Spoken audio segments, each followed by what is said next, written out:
It's Feel Good Friday with Dr. Phil 2. It's time to fill your Friday with something good. Come on together, let's shape a new start with clarity, confidence, and purpose. It's Feel Good Friday.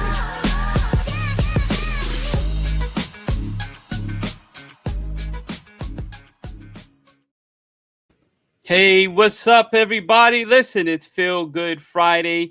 We are here. We're live in the studio with none other than Dr. Carrie Rosario. Yes, we are here in the place, in the space, and we want you to know that, listen, it is Friday, and we should always feel good about something good. Feel something good. So, how are you doing? What's going on? I'm doing great. Yeah. Thank you so much for opening up this space, and it's a pleasure to be here with everyone. Yes, indeed. Yes, indeed. Now, Dr. Carey is, how do you like to go by? Dr. Carey, Dr. Rosario? I think you can call me Carrie. We want to make sure that, you know, uh, here's the thing.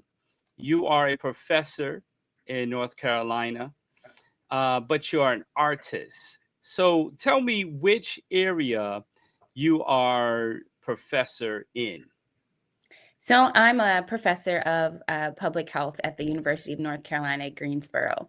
I've been there for about 13 years and still enjoy doing that work with students and building up the next generation of public health professionals. That's amazing because right now we're seeing that, healthcare, public health is being attacked right now. But, we definitely believe that it is still a force to be reckoned with. And, I see a lot of people, medical professions, they want to be somewhere in there, they get their master's in public health. So that's like one of the first stops. How important is that? Yeah, well, I would say public health is extremely important. Most of our advancements in expanding life expectancy have been as a result of public health accomplishments. We're less funded than medical and clinical professions, but our impact is longstanding, and we often are under-recognized just because the work that we do is focused on prevention. And so you don't see, right, the results of our successful work because we are preventing the problems from happening in the first place. Yes, that's true. That's true. It's all about prevention. And really, a lot of us would be successful if we did a lot of preventative methods and really taking our health seriously, taking living seriously, so definitely applaud what you do on a day-to-day basis and raising our next generation. How really beneficial is it that you are like teaching? How do you find that? What are they receiving? What are you receiving when you see the differences and the results in the classroom? Yeah, well, I think we learn through modeling, right? Even our parents, our families, we learn through those dynamics, and so teaching is sort of an extension of that.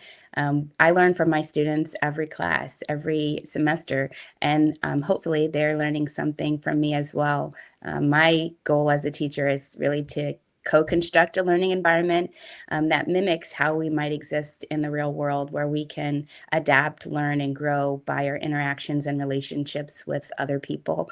And so I enjoy being in this space with students. And as I mentioned, I learn something new about myself and about the world every time.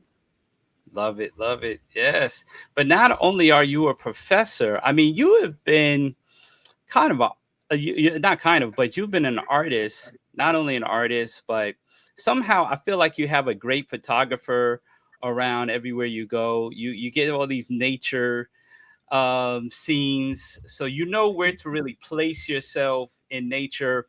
But talk to me about it. I'm going to get to some other stuff, but talk to me because I love nature. I will cross a bridge and kind of take my time crossing the bridge just because I get a good lay of the land of the ocean or the river of the sea.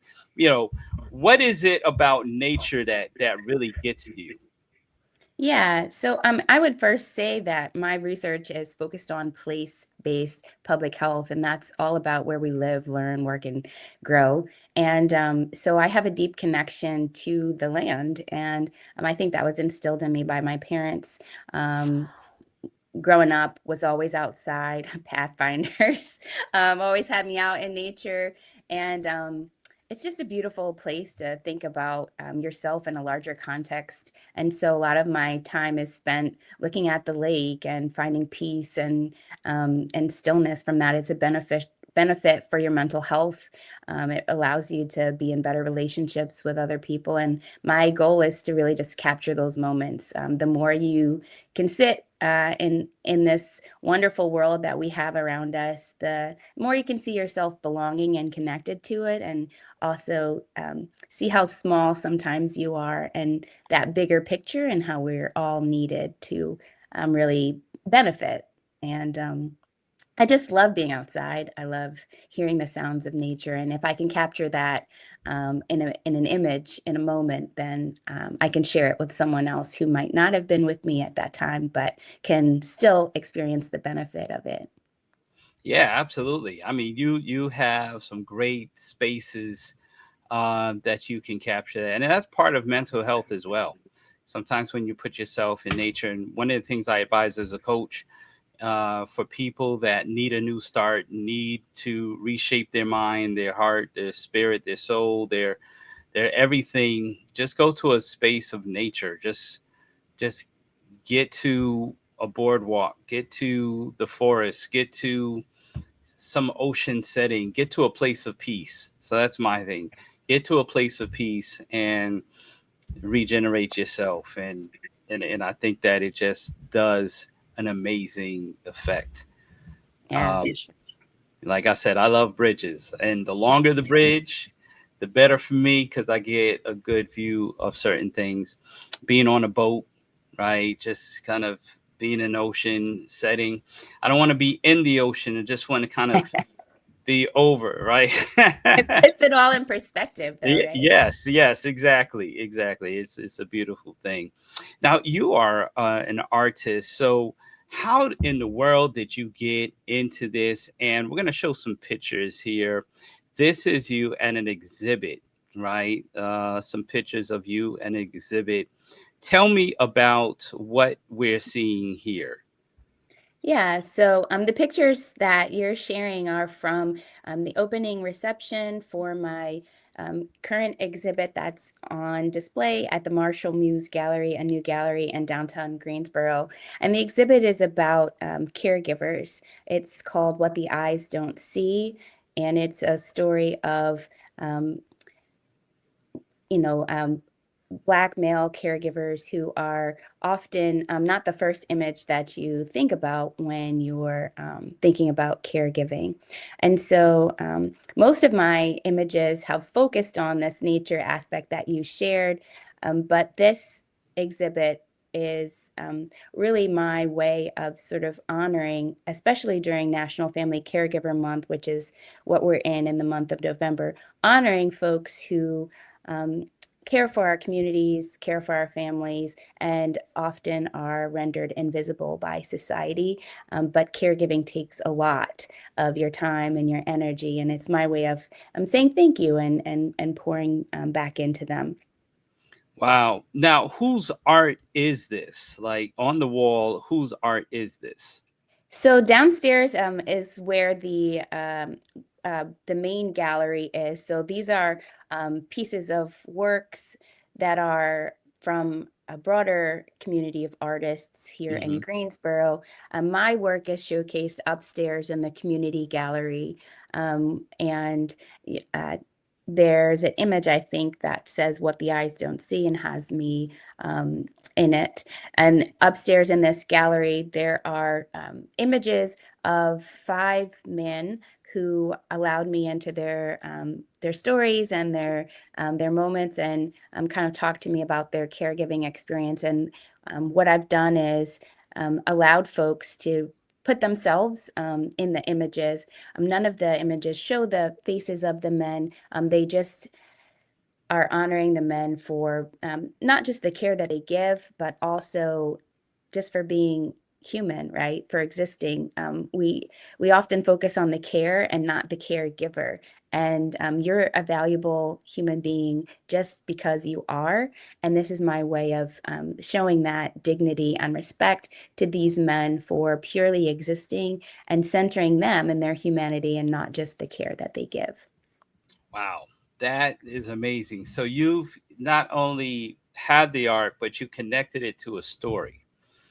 And I remember in one of the churches, well, two churches I've been in, we have definitely done a focus on caregiving and praying for caregivers, and we understand them. And the older you get, the more you kind of get into that atmosphere anyway, right? If you have parents that are aging and things like that, you will get into that kind of naturally. But I thank you for that first.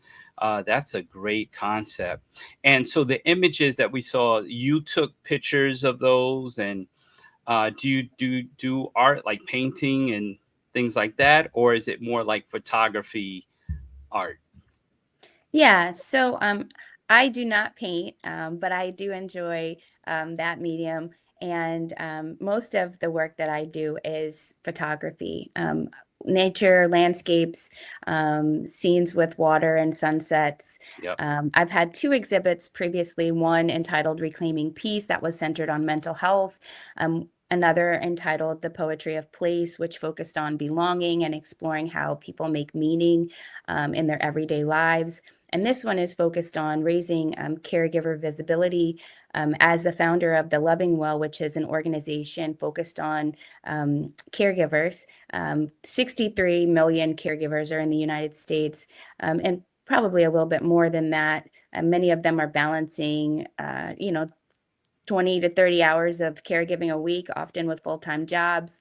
And so my work across these types of exhibits is really just to help people feel seen, especially those whose lives and labor are often overlooked. And I was so lucky to be the inaugural community gallery exhibit at the Marshall Muse Gallery, which is an amazing space downtown Greensboro that's cultivating a community of artists. And it has really been a beautiful experience just connecting with folks as they navigate the exhibit and engage with some of the stations, reflection stations, opportunities to honor caregivers in their lives and hearing their stories. It's just really been an honor and a privilege to curate a space where they feel seen and where I can showcase these five men who have shared their stories with me. How did you get connected with this museum? How did all of that happen? I mean, now you've executed the vision, but it started somewhere. How did that connection happen? Yeah, so I mean, for the past 3 years, I have showcased my photography. Both of the 2 years prior has been at the Greensboro Cultural Center, and this year I wanted to do something different. So I was looking for a space, and I contacted someone downtown Greensboro, and they put me in contact with Tracy, who is the owner of the Marshall Muse Gallery. And we talked back and forth about how what her vision was for the community gallery, which is a space where other artists and or organizations can showcase their art for various periods of time. And she mentioned that she was looking for someone to serve as the inaugural exhibit. And I was just fortunate to be put in contact with her and to have the opportunity to showcase this exhibit during the opening of her gallery and during National Family Caregiver Month. So the exhibit's on display all of November and all of December. And then in January, another exhibit will rotate in that community gallery space. I love that. I love that. Art has always been a part of my upbringing. In fact, in college, I produced what's called Expressions, a publication dedicated to artwork, short stories, and poetry. So, Love during my that. teenage years, I wanted to be a rap artist, but I also kind of got into poetry as well. So, well, hey, if I'm writing rhymes, I can write poetry. And so that has always been an inspiration. But then what I did was I gathered art from different students at college and their short stories and their poetry, and we put it together in one publication called I love Express. that. I Yeah. love So, that. And that's actually, so each of the images usually at my exhibits have a connection, a QR link to a poem that I feel connects with the image. And in this exhibit, there are QR codes attached to certain or adjacent to certain photos that link to poems as well. And then there's an exhibit playlist that I've curated for folks to take with them. And somewhere at the end of this year, when the exhibit wraps up, there'll also be an exhibit guide that folks can purchase just to kind of share and commemorate this inaugural exhibit. wow. Wow. That's amazing. So, using the art form of poetry, connection, the story it connects, that is great. And that's part of healing. I mean, It when is. you're able to walk through a museum, you walk through an art show, an exhibit, you just have a sense of healing and belonging. So it just triggers something different when you do that. There are times I've taken my daughters through museums and just just to see the artwork or just to kind of visit the Met or things like that, just to see what you can do with creativity.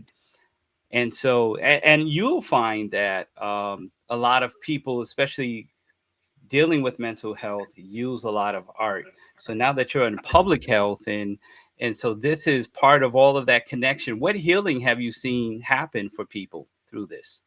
Yeah, so there's been a couple of folks who have walked through the exhibit and shared their stories with me about caregivers in their lives or a caregiver, a story that they've lived through. And I'm just, I think being able to connect with someone, feeling seen allows an opportunity for healing and for you to feel like your experience, your um, story matters. And that's the intention, right? It's to truly see people. It's an invitation to slow down, to listen, to dialogue with folks, and to validate each other's experiences. And that kind of interaction, those interpersonal dynamics really allow for us to heal, to grieve, to enjoy each other's presence, to think about the beauty in our stories, even if sometimes they led to loss or they led to extensive time away from your goals.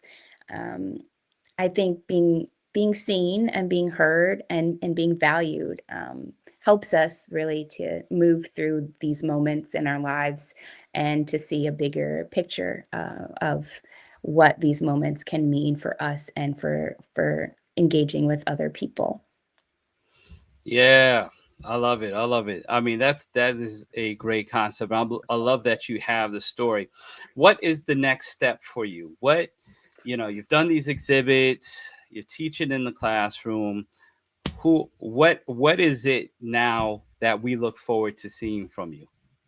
Yeah, so the first thing I would mention is that this exhibit is just the first expression of my organization, the Loving Wells Caregiver Visibility Project. We started first centering Black male caregivers as a starting point, but the broader mission is all about caregivers. And so there will be other installations focused on continuing to raise awareness to caregivers.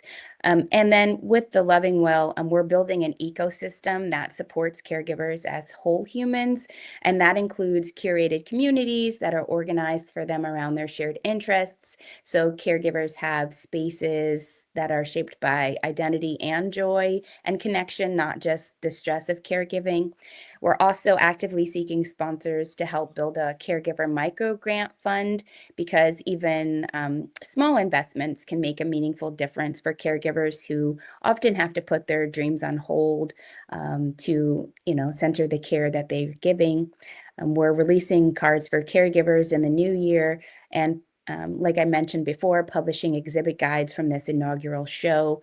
And then we're also launching a podcast in 2026 to provide a joyful, soul filling space for caregivers to feel seen and to just relax and exhale. I love it. And in fact, I can't wait to connect you with somebody else that I know that is into caregivers and has done well at that. And most of the times, well, some of the times you'll see the people that are heavy into caregivers have been a caregiver and have also, experienced loss. So it kind of comes with grief as well, and or even the state that your family is in while you're caregiving, that comes with another level. So I think this is a very powerful Thank future. you. I look forward to the podcast. I look forward to connecting you with other people that are passionate about what you do, and look forward to more exhibits. I mean, I see this. I see you going on tour with this, Thank uh, you. and encouraging other people to open up their museums and their exhibits to really feature uh, caregivers, and also the concept to be seen. To be seen. I mean, what the eyes don't see, what the eyes don't see. And that's a great backdrop. I mean, they even put your name on the wall here. I mean, this is awesome. I see the QR code in the picture, a picture of a hand opening the door, a hand on the chest.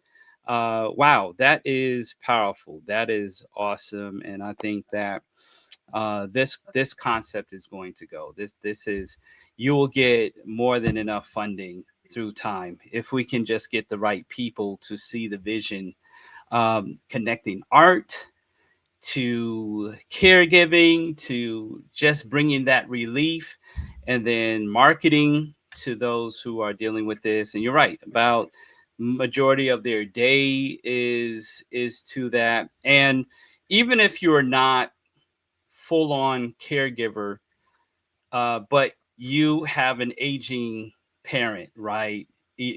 You're doing some level of that, even Right. if they're independent, even if they're living on their own. You're still doing a certain level of, okay, let me look out. Yeah. uh, let me go get this device that they can wear on them at all times. Yep. For So sure. there's different levels of caregivers, and then there's the one that are doing it full time.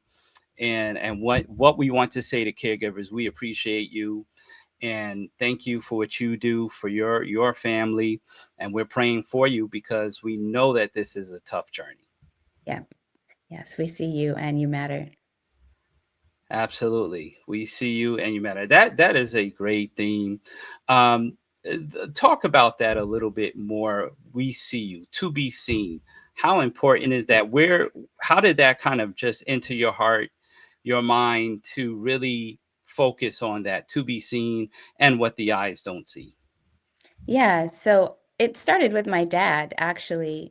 He was a caregiver for my mom, who had lung cancer, and she passed away in February of 2021. And when thinking about, my family, I recognized that a lot of the work that he was doing with her, no one except for us, really knew about. Caregivers don't wear a sign, right? They don't walk around through life announcing that they're giving care to folks. And the other thing that I thought about was that this is a man, right? And when you initially think of caregivers, men sadly, it's not the norm for folks to automatically have an image of a man being a caregiver. In our society, there's these ideas of masculinity, and here I was witnessing this man be extremely vulnerable, and there's a strength that comes through that vulnerability. And I thought, well, he's not the only one, right? There are others out there.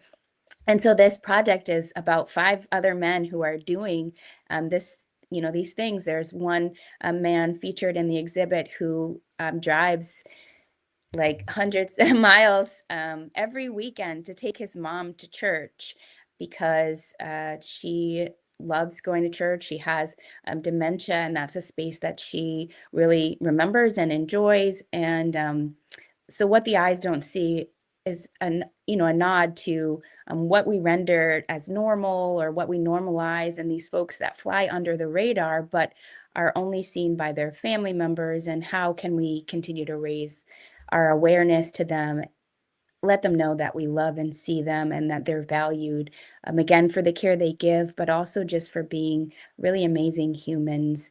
And I hope that this exhibit helps people just notice their humanity, their tenderness, the devotion that goes unseen. And if viewers can leave with a deeper appreciation for the caregivers in their own lives, maybe even check on them or offer support, right? Then I think the exhibit and this project has done the important work. I think seeing is a practice, and seeing is our first step toward caring for the caregivers better. That's great. That is great. And it is an awesome concept. And we see you. You belong here. We see you. And that's great. I can't wait to have you back on to talk about what comes next, whether it be the book, whether it be the publication, whether it be the podcast. I'm excited to see the future of this. This is a great concept. And to caregivers, we're going to make sure that you get linked to this podcast right here. And where can people find you? How can they find you? Yeah, so our website is developing. You can find us at thelovingwell.org. Again, that's thelovingwell.org, where you can reach out to me directly or share caregiver stories with us, join our emerging caregiver communities, or follow us for more updates about exhibits in the future. Lovingwell.org. I love it. I love it. I love it. This is great. This is powerful. Thank you, everybody, for tuning in to Feel Good Friday. Now, before we go, there's one question I ask every guest. And I think that you have the ability, the skill set, the mindset to answer this question. It's Feel Good Friday. What can we feel good about? We can feel good about caregivers in our lives, people who love us, and Yeah. the love that we give others. Yeah, absolutely. Wow, this is great. Thank you so much for being my guest on Feel Good Friday. I'm excited about this subject. I'm excited about this. Let me just kind of put this up there. We're gonna once I edit all these clips, we'll be putting some of these pictures on again. But check this out, everybody. You see, even the art in this picture, somebody's taking a picture, but they're taking a picture of somebody taking a picture of the video. I love it. I love it. And so you have different people, their artwork. You have her photography, which is awesome, which is great, and so much doing all these exhibits. And we're looking forward to more. So if you're in the Greensboro, North Carolina neighborhood, go check out. Tell us the name of the museum again. It's the Marshall Muse Gallery. It's downtown. I believe the address is 314 North Church Street. All right, Marshall Muse Gallery. So it's the gallery. Check it out at the gallery, everybody. And even if you're just kind of driving through, you never know. You might just be. That is a very historical place anyway, Greensboro, and connected to a lot of my wife's family out there as well. So Okay. definitely a lot of history there. So thank you for what you're doing, Thank you. and We look forward to more. Everybody, thank you for tuning in to Feel Good Friday. Make sure that you subscribe to our YouTube channel, Dr. Phil 2, Shaping Your New Start. And you can follow us on Instagram, TikTok, LinkedIn. We are all there on Facebook. And we look forward to connecting with you some more. Take care, everybody. This is Feel Good Friday. Feel good about something today. It's Feel Good Friday with Dr. Phil 2. It's time to fill your Friday with something good. Come on together, let's shape a new start with clarity, confidence, and purpose. It's Feel Good Friday.